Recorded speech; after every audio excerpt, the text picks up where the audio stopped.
What is up, YouTube? My name is Justin French, covering music for those who care, and today I'm taking a look at the 7th studio album from pop star Pink, entitled Beautiful Trauma. So, for those of you who don't know who Pink is a pop star who's been around since about 2000, or around the 2000s, and she's been known for a pop rock kind of style in her music, with songs such as Get the Party Started, Don't Let Me Get Me, Trouble, You in Your Hand, Who Knew, So What, Sober, Blow Me One Last Kiss, Funhouse, Just Give Me a Reason with Nate Roos of Fun, and so on and therefore. She's also had hit albums too, such as Misunderstood, I'm Not Dead, Funhouse, and actually her previous album, The Truth About Love, actually peaked at #1 on the Billboard 200, which gave her her first actual #1 album in the country. So let me get into the sound of this album. So how does this album sound? It definitely does retain her pop rock roots that she's known for over the years, but she kind of mixes something up in the sound of the album. There's between folk instrumentation, hip-hop verses, club beats, and even gospel choir singing. So one track that I have to point out is Revenge, which kind of brings back Pink's, I don't give a fuck kind of attitude that she gives in the song. And that's basically what her reputation is. She basically, if you heard the song So What, you would understand that. And this track features Eminem, who was also featured on the previous album on a track called Here Comes the Weekend. And I'm not going to lie, Eminem's verse, while I do really enjoy it, I'm not going to lie, it kind of reminds me of the track Come On Let Me Ride by Skylar Grey, which he was featured on from her album Don't Look Down. So while it's good, it kind of reminds me of that song.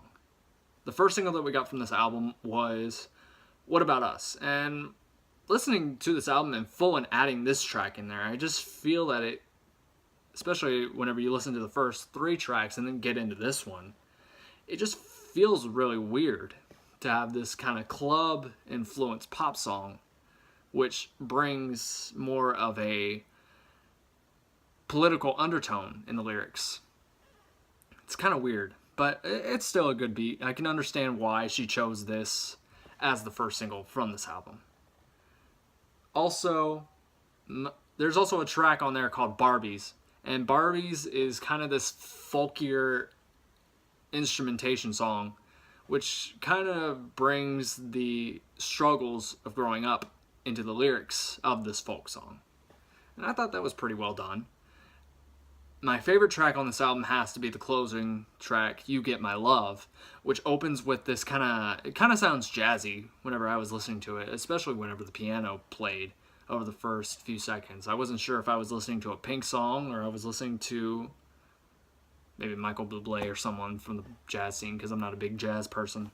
I know he's probably not jazz, but just saying. But anyways, in her vocal delivery, I love the emotion that she delivers in that department. And the biggest thing that I love about this track is whenever it gets to the closing moments of the song, and she just belts out with her soprano voice. I just really love that. I think that's the reason why it's my favorite track off of this album. Now, she does kind of mix some of the genres together on some of these tracks. Like, for example, 2 tracks, Where We Go and For Now. Where We Go kind of plays between the club influences of, like, What About Us, and kind of mixes the pop rock guitars that play in the first 3 tracks on this album. And the track, what is it? I think it's For Now. I said Better Life. I was thinking Better Life, but For Now kind of features palm muted guitars mixed in with the club element too. And whenever it gets to that chorus, the guitars just unleash whenever you kick the distortion on it. Now, also, I did mention there were gospel influences to this album, such as tracks as Better Life and I'm Here. I'm Here is kind of weird because it features this kind of mandolin in the verses, and for mandolin to appear in a pop album is kind of weird, honestly, in my opinion, because I don't really see that as much. I don't think really anyone sees that as much. Overall, I do feel that this album is very diverse as to where it wants to go, but I'm kind of curious as to see where it leads whenever it goes into top 40 territory. Overall, I don't think this is a bad album. I do feel that it's a bit better than The Truth About Love, honestly.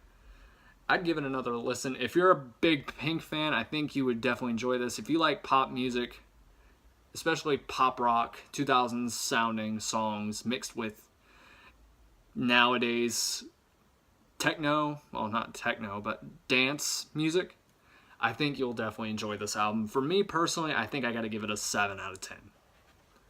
Thank you all for watching this video. If you would like to subscribe to my channel, you can click right here, see what I'm going to be doing next.